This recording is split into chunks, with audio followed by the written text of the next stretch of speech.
मेरा सवाल सुनकर वो टिकटिकी बांधकर मेरी तरफ देखने लगे। मैंने मुस्कुरा कर सवाल दोहरा दिया। वो गुस्से से बोले, भाड़ में जाए दुनिया, मुझे क्या, लोग 8 अरब हों या 10 अरब। मैंने हंसकर जवाब दिया, आपकी बात 100% दुरुस्त है। हमें इससे वाकई कोई फर्क नहीं पड़ता। हमारे लिए सिर्फ अपनी नाली, अपनी गली और अपना परनाला अहम होता है। लेकिन इसके बावजूद हो सकता है आपके मसले का हल दुनिया की कुल आबादी में छुपा हो। वो थोड़ा सा बेआराम हुए और फिर बोले, 7 अरब होगी। मैंने अर्ज किया, आज के दिन तक दुनिया की कुल आबादी 7 अरब 80 करोड़ और 30 लाख है। हम अगर इस आबादी को 100 लोग समझ लें तो इसकी तकसीम बहुत दिलचस्प निकलेगी।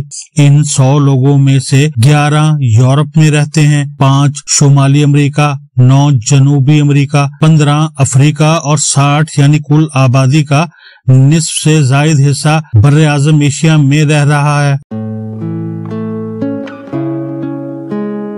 वो थोड़ी देर मेरी तरफ देखते रहे और फिर बोले, मुझे इस बकवास की कोई समझ नहीं आ रही। मैंने हंसकर जवाब दिया, आप मुझे पहले मेरा आर्गुमेंट मुकम्मल करने दें। मिर्जा साहब ने कंधे उचकाए और कहा, ओके, तुम बात मुकम्मल करो। मैंने अर्ज किया, दुनिया के 100 लोगों में से 49 देहातों में रहते हैं, 51 शहरी और मुजाफाती इलाकों में रिहाइश पजीर हैं, 77 के सरों पर छत है, 23 के पास रहने और रात बसर करने की कोई जगह दस्तयाब नहीं, 100 में से सिर्फ 21 के पास इनकी जरूरत से जायद खुराक होती है, 63 के पास जरूरत के मुताबिक होती है और 16 को जिंदगी भर पूरी खुराक नहीं मिलती। ये दिन में सिर्फ एक वक्त खाना खाते हैं और उम्र भर ये सोचते रहते हैं, काश हमें रात को भी खाना मिल जाए या हम सुबह उठकर नाश्ता कर सकें। 100 में से 48 रोजाना सिर्फ $2 कमाते हैं और ये इनका कुल सरमाया और इखराजात होते हैं। 100 में से सिर्फ 87 को पीने का साफ या नीम साफ पानी मिलता है, 13 को पानी मिलता ही नहीं और अगर मिल जाए तो वो आलूदा और बदबूदार होता है और 100 में से 75 के पास मोबाइल फोन है, जबकि 25 मोबाइल फोन के बगैर जिंदगी गुजार रहे हैं। मिर्जा साहब ने कुर्सी पर पहलू बदला और मुझे रोकर बोले, ये बकवास कब तक चलती रहेगी? तुम्हारे बारे में लोगों की राय ठीक है, तुम आदादो शुमार के गोरख धंधे में फंसाकर लोगों का वक्त जाया करते हो। वो इसके साथ ही हाँपने लगे। मैंने कहकहा लगाया और फिर अर्ज किया, आप बस मेरा थोड़ा सा मजीद बकवास बर्दाश्त कर लें। वो खामोशी से मेरी तरफ देखने लगे। मैंने अर्ज किया, 100 में से सिर्फ 30 को इंटरनेट की सहूलत दस्तयाब है, जबकि 70 आज भी इंटरनेट के बगैर जिंदगी गुजार रहे हैं। 100 में से सिर्फ 7 यूनिवर्सिटी पहुंच पाए, 93 कॉलेज तक भी नहीं गए, 83 पढ़ लिख सकते हैं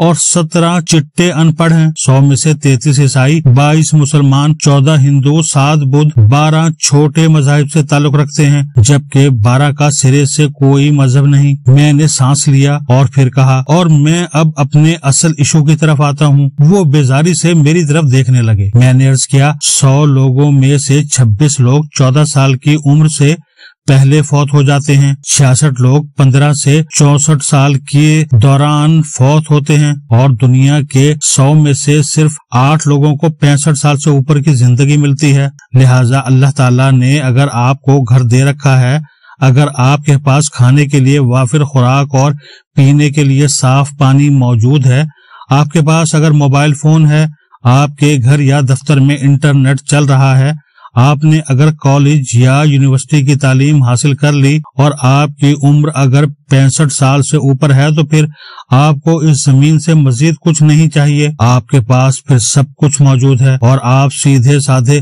नाशुक्री के मर्ज में मुब्तला हैं। लिहाजा आप अल्लाह ताला से फौरन माफी मांगे। मिर्जा साहब की आंखों में पहली बार रौनक आई और वो मेरी तरफ दिलचस्पी से देखने लगे। मैंने अर्ज किया, हजरत अली रजी अल्लाह अन्हो ने फरमाया था, जिस शख्स के पास रहने के लिए घर, आमदो रफ्त के लिए सवारी, 3 वक्त का खाना और एक सलीका शुआर बीवी है, वो खुश नसीब है। जबकि आप और मैं खुश नसीबी के इस मरहले से भी आगे निकल गए हैं। हम तालीम, साफ पानी, mobile phone, internet, international travel और कंफर्ट्स भी हासिल कर चुके हैं। हमें अब अल्लाह से मजीद क्या चाहिए? आप खुद माशाल्लाह अरबपति हैं, 2000 लोगों को तनख्वाह देते हैं, आपके घर में 8 गाड़ियां खड़ी हैं। अल्लाह ने आपको सादत मंद औलाद दे रखी है। 10 कनाल के घर में रहते हैं। आपके किचन में 6 लोग काम करते हैं और दुनिया जहां के डॉक्टर और अद्वियात हर वक्त आपको दस्तयाब हैं, लेकिन आप इसके बावजूद परेशान हैं। क्यों? आपने कभी सोचा? वो थोड़े से शर्मिंदा हुए और नर्म आवाज में बोले, बेटा मैं इसीलिए तुम्हारे पास आया हूँ। मुझे समझ नहीं आ रही मैं इन तमाम नेमतों के बावजूद उदास क्यों हूँ। मेरे अंदर खुशी क्यों नहीं? मैं परेशान क्यों रहता हूँ? मैंने फौरन अर्ज किया, सर आपके पास सब कुछ है, बस एक चीज की कमी है और वो है विटामिन शुक्र, ग्रेटिट्यूड। आप शुक्र नहीं करते और अल्लाह ताला इत्मीनान की नेमत सिर्फ अपने शुक्रगुजार बंदों को देता है। आप आज शुक्र करना शुरू कर दें, आपकी अंदरूनी और बैरूनी कैफियत बदल जाएगी। मैं आपको अपनी मिसाल देता हूँ। कोई भी शख्स जब मुझसे मेरा हाल पूछता है तो मैं जोर देकर पूरी एनर्जी के साथ कहता हूँ, अल्लाह ताला का बेइंतहा करम और रहम है, उसने मुझे सब कुछ दे रखा है। आप भी ये नुस्खा इस्तेमाल करके देखें, आपकी पूरी शख्सियत बदल जाएगी। वो बड़ी देर तक सर हिलाते रहे और फिर आहिस्ता से बोले, लेकिन हमारी जिंदगी में रोजाना बहरान आते हैं। हम रोज जिन मसाइल से गुजरते हैं, हम इनका मुकाबला कैसे कर सकते हैं? ये हमें डिप्रेस करते हैं। मैंने हंसकर जवाब दिया, आप अपने दफ्तर में 2 तस्वीरें लगा लें, आपका ये मसला भी हल हो जाएगा। आप अपने सामने एक घोड़े और एक टूटे फूटे कब्रिस्तान की तस्वीर लगा लें और जब भी कोई मसला आए तो आप इन दोनों तस्वीरों को देखना शुरू कर दें। आपका वो मसला 2 मिनट में मसला नहीं रहेगा। वो हैरत से मेरी तरफ देखने लगे। मैंने अर्ज किया,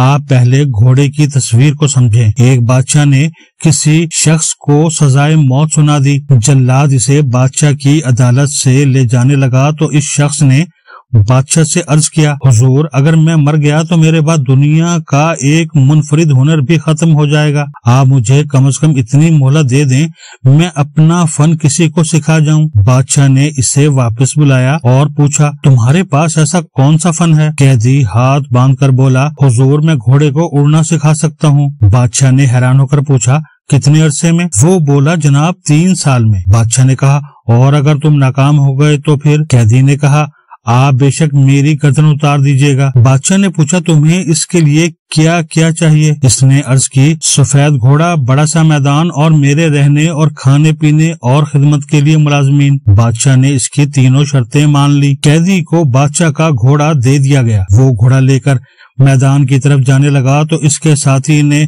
इससे कहा, गुरु मुझे लगता है हमने गलत डील कर ली है, घोड़ा कैसे उड़ सकेगा? कैदी ने कहकहा लगाकर कहा, मेरी आध घंटे में गर्दन काटी जा रही थी, मैंने इस डील से अपनी जान भी बचा ली और बादशाह से 3 साल भी ले लिए। इन 3 वर्षों में अब 3 काम हो सकते हैं। ऐन मुमकिन है इन 3 वर्षों में बादशाह मर जाए, हो सकता है मैं मर जाऊं, और ये भी हो सकता है घोड़ा उड़ना सीख ले। मैंने वाकया सुनाने के बाद मिर्जा साहब से कहा, आपको जब भी टेंशन हो आप घोड़े की तस्वीर देखा करें और टाइम लिया करें। हो सकता है इस टाइम के दौरान आपको टेंशन देने वाला फौत हो जाए, हो सकता है आप ही फौत हो जाएं, और ये भी ऐन मुमकिन है वक्त के साथ टेंशन ही खत्म हो जाए। लिहाजा आप इस कैदी की तरह आज ना मरे, टाइम और घोड़ा लें और इसे उड़ना सिखाना शुरू कर दें।